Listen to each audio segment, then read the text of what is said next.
Hello everyone and welcome to the Africam show. As usual, we are live here at town. We've got some elephants having a drink. It's me, Trishala, by the way, and I'm very excited to have you all on board with me today. So if this is the first time that you're joining us for the Africam show, this is an opportunity for us to look through our different cameras with a guide. And so you can ask whatever questions you like. You can send us comments. I love to hear from all of you. As usual, I need to know whether you have coffee, whether you have water. You know the drill. I love getting to know all of you in the Africam community because at the end of the day, we're all wildlife enthusiasts. And it's lovely to spend time with like-minded individuals, people that care about the environment and the animals, and people who just like to enjoy nature, and that should be something that everyone has access to. So already we have Suki V that says hello to all, greetings from a very warm UK.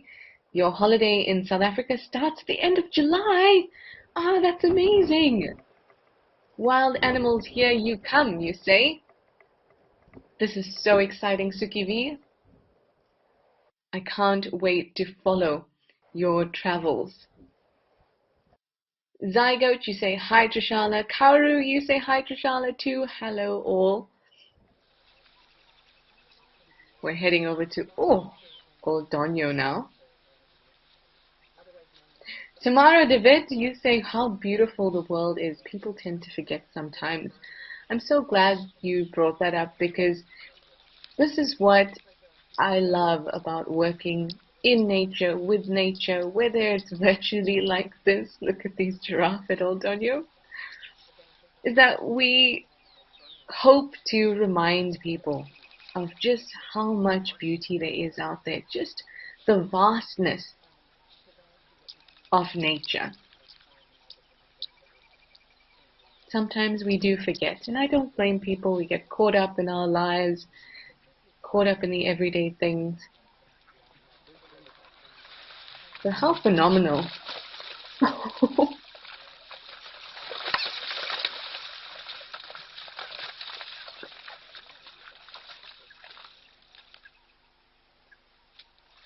Wow.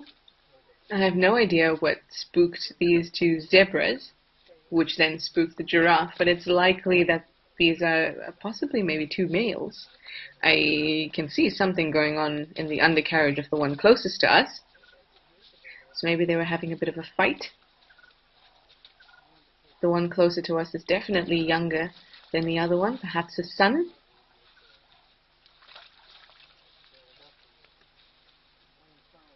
Young zebra foals, if they're females, then they're defended by their father. If they're males, they've got to get kicked out. And perhaps that's what we're seeing here.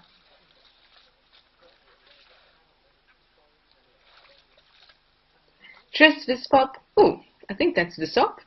You say, good day everybody, happy to join the show right on time. Welcome. Oh, I love this. Rolling Trouble, you say, hello all, you've got your coffee and water on hand. I love that combination. Jan Powers, you say, hello all from our very hot Arizona. My goodness, everything is happening here at Old Donyo this afternoon. What a treat. If this is not iconically Africa, I don't know what is. Amberco, you say you're wishing all a very happy Tuesday. You've got your yogurt, coffee, and blueberry muffin ready for today's adventure. I love it. Love it. Aussie Jan 2, you've got your coffee as well. You say hello, coffee time. And Jarell, you say happy Tuesday with Trishala and Africam. Delicious coffee besides me. Coffee definitely seems to be the drink of choice as we move through the different cameras. We've got a nice big elephant bull here. Look at how he is putting his trunk down onto the ground. Now we've spoken about how elephants communicate infrasonically, and that means it's below our hearing threshold at least, so really low frequency sound. And in order to pick up those sounds, they use their body.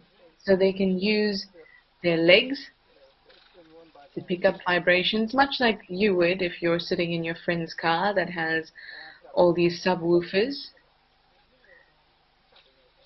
and you can hear all of them, all of that sound through vibrations.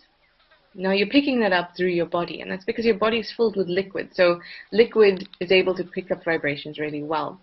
Now particularly at the end of an elephant's trunk as well as the end of its feet, and this is the same for us, not our trunks of course, but along our body, they have these little sensory bundles called Pacinian corpuscles. Now we've also got them, and they're just kind of these encapsulated nerve endings, and they are very sensitive to pressure and to vibration. So at the end of the trunk of an elephant, they've also got these Pacinian corpuscles. And so when we see an elephant putting their trunk down onto the ground, we can safely assume that they are picking up the vibrations, that infrasonic chatting that's happening between these elephants and others.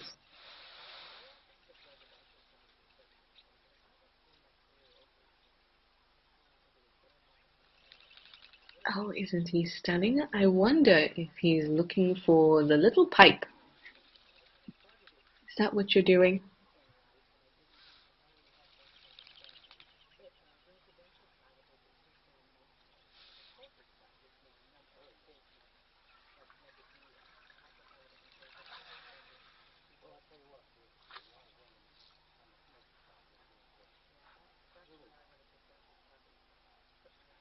I love the sound of elephants as they drink.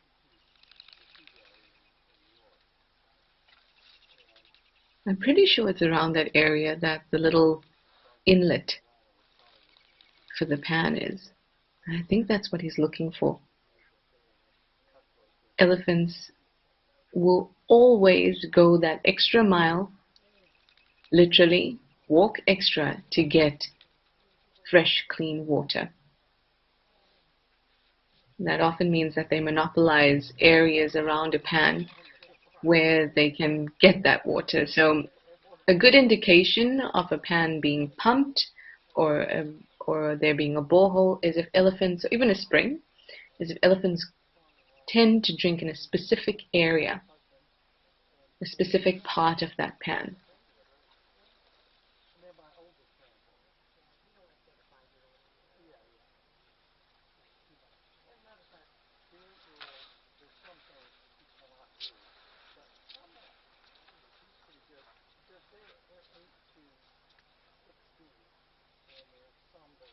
Hi, Mrs. Walrus. Thank you for joining us. You have an interesting question. You'd like to know, where do the Oxpeckers go at night? And do they have territory? So if you're not sure what an Oxpecker is, it's a tiny little bird, and it's the one that sits on mammal hosts and eats parasites and cleans up wounds and all sorts of kind of nasty stuff. They especially like blood. And Oxpeckers at night, they roost in trees, and they roost together in little flocks away from their mammal hosts. So once the sun starts to set, they'll fly away from their mammal hosts, and they'll go and roost in some trees in groups. Now, as far as I know, they are not territorial. And I say as far as I know because I have never come across information regarding the territory of an Oxpecker. So I would say that they're not territorial. Oh, Bob from Kalamazoo, I was just wondering where you are. Thank you for hopping on board. You say welcome back. Thank you. It's lovely to be back in the warm embrace of the Africam community. Perfect timing. I was just going to say, let's head over to have a look at our black eagle chick.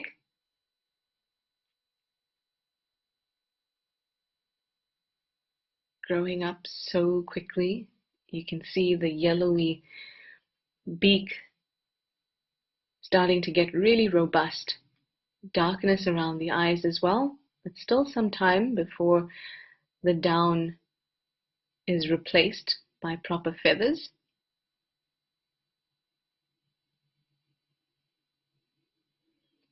But by now we're expecting to see this chick feed on its own. Now that doesn't mean it goes and hunts on its own. It just means that the parents will bring back food and the chick should be able to have a go at the food on its own.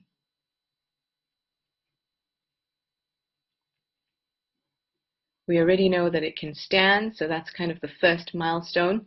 It's able to move around and walk around, stand upright. The second one would be its ability to feed itself. Third milestone would be getting feathers instead of the down.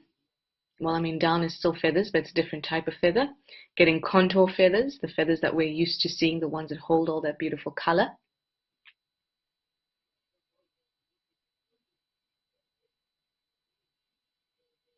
And then finally, it will fledge. We've still got some time, though. It will only fledge at about 3 or 4 months old. About 100 days. So still a lot of time that we can spend with our black eagle chick here. Steve Swanson, you say good morning from Florida. You're drinking monsoon Malabar coffee. Ooh. Is that Kilimanjaro in the background? Oh, we are looking here at Old Donyo. Yes, it is part of Kilimanjaro in the background. Isn't it stunning?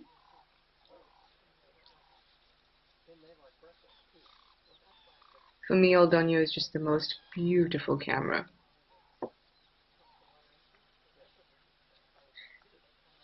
Mrs. Walrus, you're absolutely lucky. I mean, you're absolutely welcome. I don't know why Lucky came out there. Probably because I was looking at this beautiful close-up of the zebra. And I thought, how lucky we are. We've got some really nice questions. Jirel, you'd like to know, are those birds eating bugs off the giraffe or just getting a free ride and perch? You would not like to be those birds pecking away on me. Is their skin or hide tough and the giraffe doesn't mind the pecking? So what Jirel is talking about is these birds right here. These Oxpeckers. So what we're seeing are 2 adults. You can see that they've got a really clear red bill, and 3 juveniles. They're the ones that don't have the red bill just yet. They're nice and gray-brown. Oh, this is so cool. My goodness. So when they hold on to a giraffe's skin like that up there, it's not just for a free ride. They're going to be cleaning off pests from the giraffe, from tiny little flea-like insects to ticks, which are arachnids. They're going to be cleaning all of that up. And the reason that they eat those animals, well, let's first think about why, oh, look at that, that's beautiful. Why pests attach themselves to mammals? I mean, really, the only benefit from attaching yourself to a mammal is either you're going to get protection because of the dense fur, or you want to drink blood. Now, blood is a really nutrient-dense liquid. It really is a great source of many, many nutrients. So if the pests are going ahead and eating the blood, we know what the Oxpeckers are really after. They're really after blood. And that's why they often keep wounds open and eat things like fluids that come out of the wounds, not just the blood, but blood, other fluids. And also, they'll go after bits of scab and things like that. So it's not just about catching a free ride, they're definitely getting a meal as well. And then talking about the hide of a giraffe, Giraffes have pretty thick skin, thicker than you may think, and that's because they've got to maintain a certain amount of pressure in their body. This massive body of theirs has blood circulating through it. So whether they're bending down, tipping their head, whatever, they've got to maintain that pressure. And you know, like wearing compression socks in an airplane just helps you to keep your circulation going. Similarly, giraffes have that really tight skin, thick hide to accommodate for those pressure changes. So, I mean, I can't say whether they feel it or they don't feel it, but their hide or their skin is really, really thick. And we're back to our black eagle chick. Taking it easy. Kaoru, you say you love to touch that fluffy down.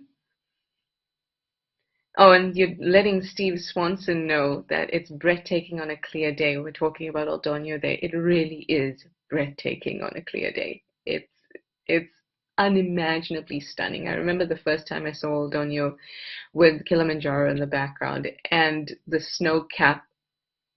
It was unbelievable. What a stunning opportunity we've had to have a camera there and to be able to share it with all of you.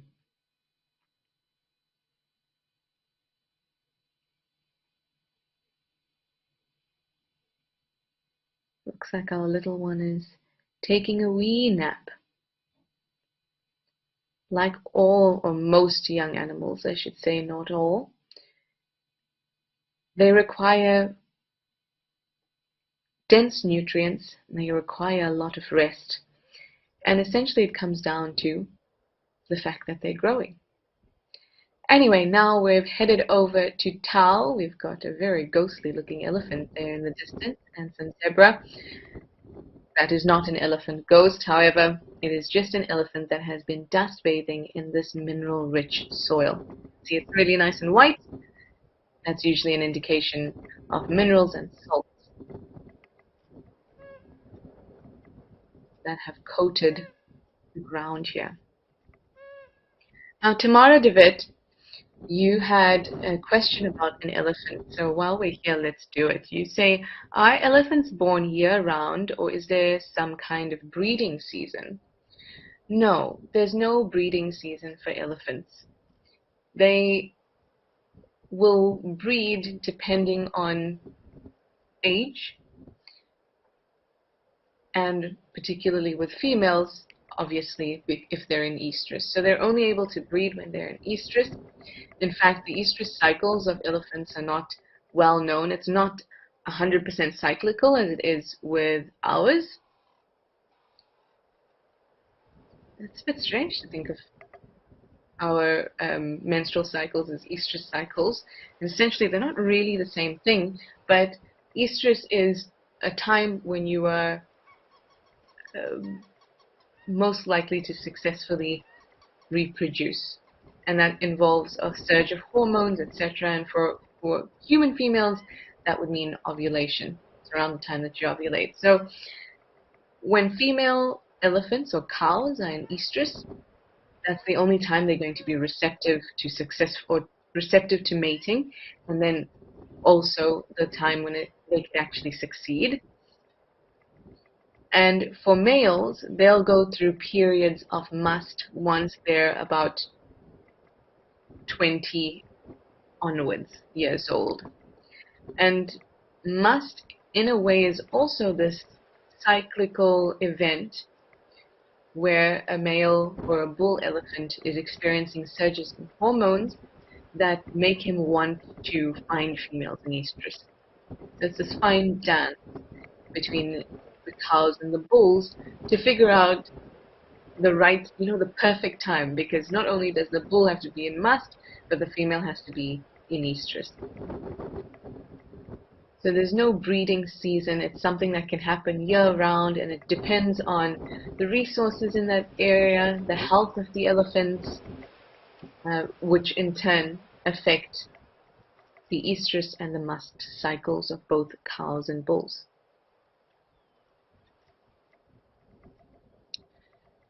I think this is, at least for me, the most crocodiles I've seen at Tao. Usually we see the two, sometimes we see the third. But I haven't seen this slightly smaller individual on the right.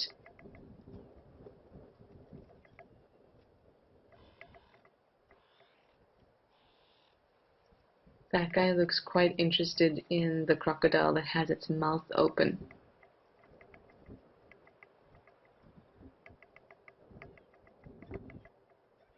Mrs. Walrus, you'd like to know where Tao is?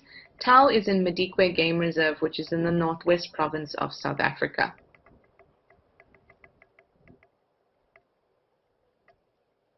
Tao is one of my favorite cameras. Yes, I do love Altonio. Don't get me wrong, that takes first place. But I really love Tao too. There's just always so much happening. And if we're not seeing large mammals, then or predators, all those high profile sightings, then we have the crocodiles, these beautiful Nile crocodiles to look at, and also stunning bird life. So Tao is always a treat.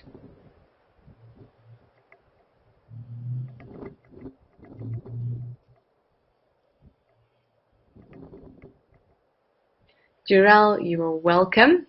And that was a really close sweetheart. Did you hear what I just said? I said a close sweetheart. That was a really sweet close-up that we had at Oldonyo earlier. And yeah, nature is fascinating. And I understand what you say. It just all works as it should. It does.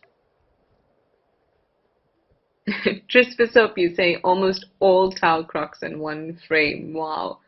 I know, and they look pretty chilled. I must say that I think this one on the right, the smaller one, I feel like maybe could potentially cause some trouble just from the position. But at the same time, the smaller one on the right is positioning him or herself really well to collect as much of that sun energy as possible. Now that we're in winter here in the southern hemisphere, the sun is setting pretty early. By 5:30, 6, it's getting really cool. So this is the ideal time to collect as much heat energy as you can. And laterally positioning oneself like that means that you can cover the maximum surface area with that sunlight to collect as much warmth as possible. So actually this one on the right is pretty smart. Also, being smaller than the other three crocodiles, this individual might feel a little bit more chilly than the others because its surface area is greater than its volume at this time. So that just means that it's likely to lose heat easier than the other three. In fact, if we look at the one that it's almost got its head on, the one who's got its mouth open, looks like it's laughing at one of my great dad jokes. That one's feeling a little bit warm at the moment and trying to cool down or regulate its body temperature by opening up its mouth. That allows the air to touch that really thin, sensitive skin on the inside of the mouth, allows the air to pull moisture off of it, and essentially cools down blood that is in blood vessels that are along that area by evaporative cooling. So one's trying to cool down a little bit, one's trying to warm up.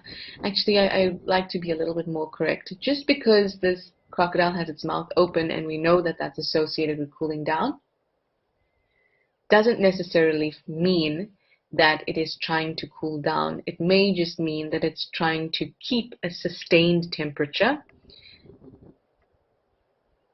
And so keeping the mouth open is necessary for the particular temperature that this crocodile wants to maintain.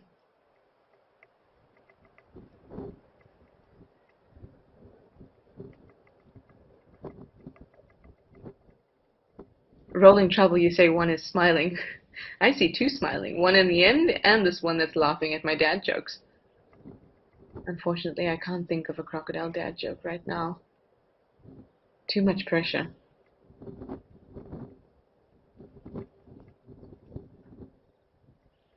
But you are welcome to send me through dad jokes. I love a good dad joke.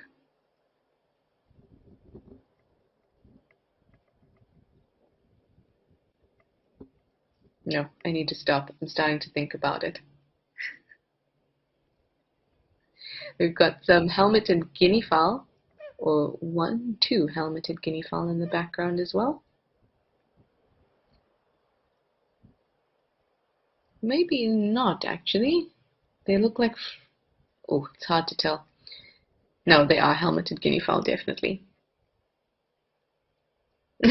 Rolling trouble, you heard it. Close, sweet up. Yeah, that's the new thing. This is what the young people are saying these days, rolling trouble. I'm just that cool.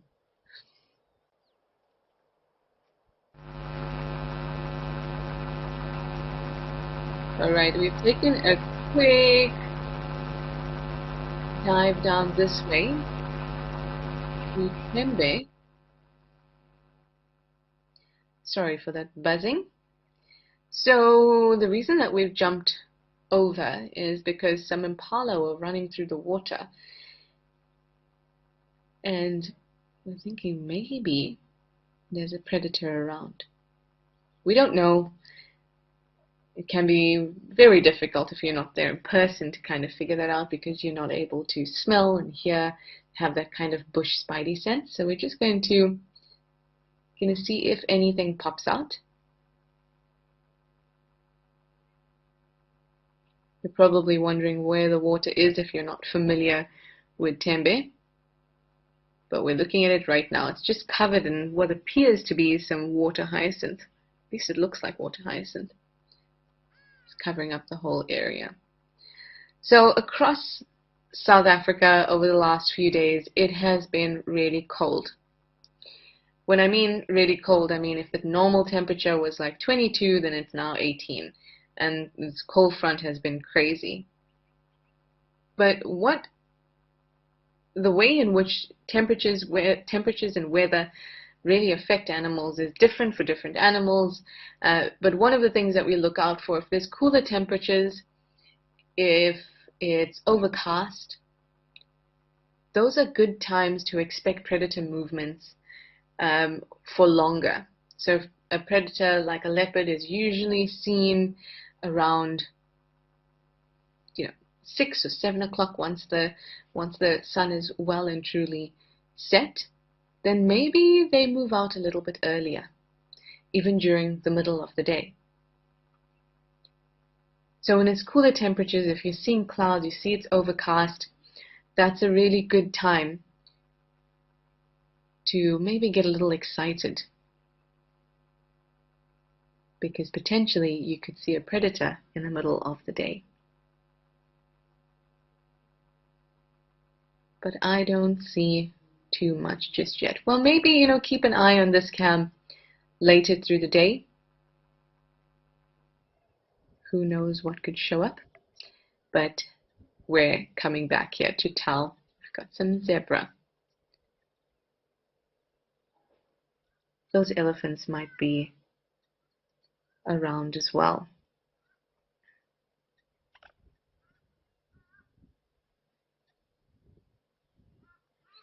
Giraffe, I'm thinking about the crocodiles as well.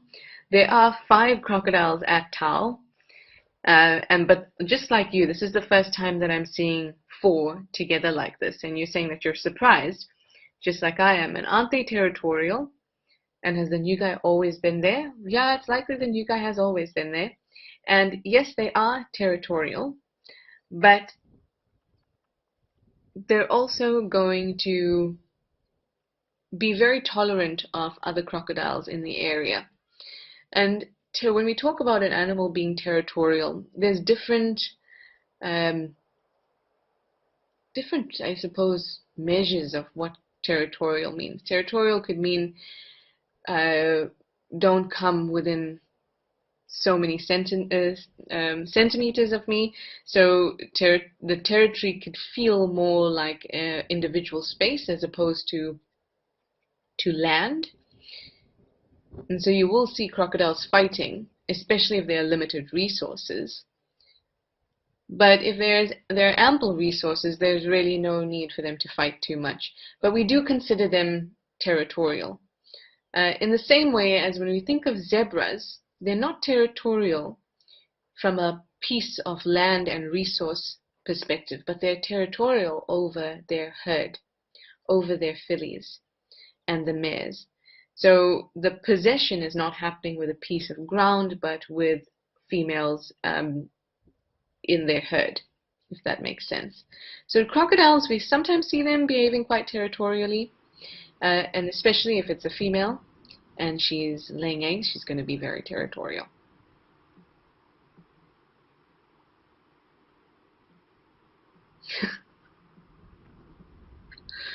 Andy, that's how I'm going to end.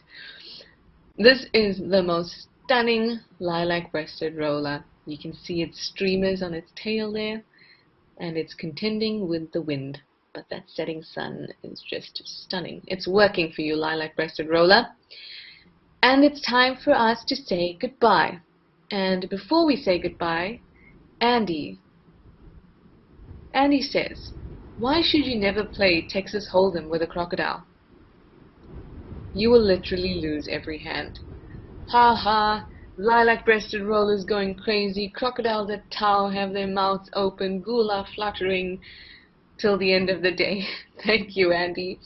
And I hope that everyone has a big smile on their face after today's Africam show. I know you do, Urel. And I will talk to you or see you soon. Bye for now, everybody.